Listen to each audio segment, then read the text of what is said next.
All right, let's dive into one of history's most compelling and, let's be honest, controversial figures, the rake. We're talking about someone who's dangerous, rebellious, and for some reason, for centuries, has been almost impossible for people to resist. So, what is it about them that just pulls us in? It really all boils down to this one big question, doesn't it? Why are we so drawn to the rebel? What is it about the rule breaker, the person who just spits in the face of convention, that we find so captivating? It's the classic bad boy, the bad girl, an archetype that just never seems to get old. Well, the answer, at least according to the material we're looking at today, has a name: the rake. And this isn't just any old rebel. No, this is a very specific, very calculated kind of character. So let's really get into it and deconstruct what makes this archetype tick. So, at its core, the rake is all about extremes. They're impudent, they're sarcastic, they've got this razor-sharp wit. But the most important part? They genuinely could not care less about what you or anyone else thinks of them. And here's the crazy paradox, that total indifference is exactly what makes them so seductive. And that indifference is their secret weapon. You see, a rake's whole identity is built on being the enemy of convention. They thrive by standing in opposition to something. A stuffy court, a boring marriage, a predictable conservative culture. They represent an escape. I mean, take a look at this guy, Errol Flynn. He's the perfect example. Back in the super-controlled, rigid world of old Hollywood, his wild, rebellious streak wasn't a problem for his career. It was his biggest asset. He was constantly defying the powerful studio heads, and it just made him seem like this incredible breath of fresh air. He was exciting precisely because he was a risk. But it goes even deeper than just being a risk taker. Oh yeah, the rake actively plays with the forbidden. They understand that there's a powerful, magnetic pull to things that are taboo, maybe even things that have a little hint of cruelty to them. And if you're looking for the poster child for this, look no further than the poet Lord Byron.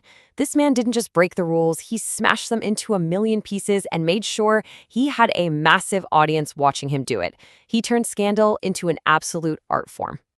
Just think about this for a second. Byron engaged in one of the biggest taboos imaginable, an affair with his own half-sister. And he didn't try to hide it. Nope, he made sure the scandal was known all across England. Now, you'd think that would make him an outcast, right? Wrong. It made him an object of this intense, dark fascination. He was terrifying, and because of that, totally irresistible. So what is going on here psychologically? What's the mechanism that makes this work so well, especially on women?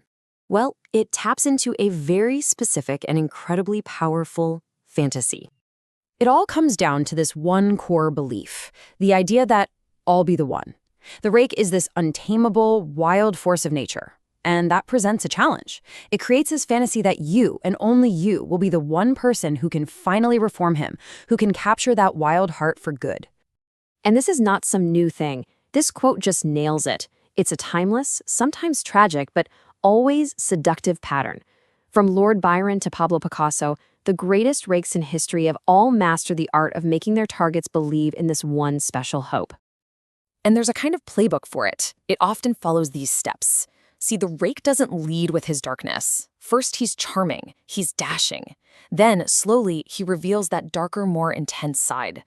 And for the person he's seducing, that isn't a red flag. It's a secret thrill. It feels like being chosen, like you're the only one who gets to see this hidden part of him. If you had to boil the entire essence of the rake down to one single powerful symbol, it would have to be this: fire. And this is absolutely crucial. The rake burns with a desire that is out of control, it's extreme, and it's dangerous.